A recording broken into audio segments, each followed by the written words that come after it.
Hello. So now we are ready to do some data analysis. Let's remember that our target variable is the percent of students who need restorative and urgent care. If we can't show that somehow our efforts are improving that percent, then that's going to be a really hard sell to funders to keep up with the funding. And so we need to figure out which of the variables in our complete data set should we longitudinally keep studying so that we can provide information and perhaps predictions about the percent of students who will need restorative and urgent care. So you've done the data manipulation now. We're going to call that 2 points. And then we have 5 new tabs. And these 5 tabs are each worth 2 points. So I guess this assignment is worth 12 points out of 10. It's really worth 10 points. So 2 bonus points. The points don't matter. We're trying to just get better at data analysis. But of course, I have to grade things, so there are points. What we want to know is what variables are important. We have our clean data tab, but which of all of these variables should we be keeping track of that will give us information about the percent of students who need restorative and urgent care? So let's look at the first tab. The first tab I'm saying is let's look at the semester's seen variable. So I have here, I copied the semester's seen and the percent of restorative and urgent care from fall 22. And then I have asked you to fill out the descriptive statistics and then to make a comment, is that variable one that we should continue to study in order to learn more about our target variable? Everything we're going after the target variable. How can we contribute knowledge to that variable? Then I say, let's look at the total enrolled population of the school in fall 2022. So I have the total enrolled population in fall 2022. And so far we have 7 semesters worth of data. And so I copied the restorative urgent percent from each of the semesters. So we have 7 semesters worth of restorative urgent percent data. And I'm asking you to look for the average, the minimum, and the maximum.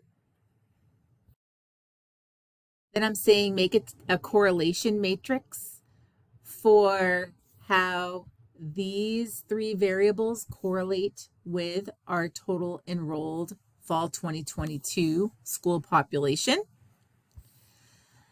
Then I'm saying make a scatter plot for the school population and the maximum restorative urgent percent. And we're trying to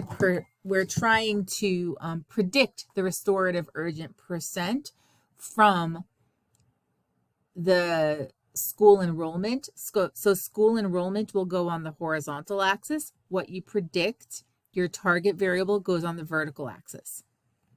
And then I ask you to comment on whether the total enrollment is something that we should keep studying as far as getting information for our target variable. Then I say, let's look at county. So I copied the county and the fall 2022 restorative urgent percent. Now what you need to know is in each of these other tabs, I had to do some data cleanup. So here I'm extending, I'm showing you in the background to prepare for this analysis, we copied the data and then I sorted it from smallest to largest, and then I removed all the rows that had no data. Then I'm going to ask you to make a descriptive statistics table comparing the percent for restorative urgent care in fall 2022. Compare that by county. Then I'm saying make a comparative box plot of these percents by county, and then answer this question. Is county interesting to keep studying? Then I want you to do one of these. Pick a variable or variables somehow that you're saying, I wonder if this could be a good predictor for our target variable, the RU percent. Whether it's the fall 2022 one or somehow you figure it out, but we're getting information about this R, a restorative urgent percent. So I want you to basically make two of your choices that are similar to the three that we've already done, but using different data. So you would put the relevant data there. You would tell me what your preparation steps are, make tables or graphs, whatever is necessary, and then give me your comment on whether you think you found a good predictor variable.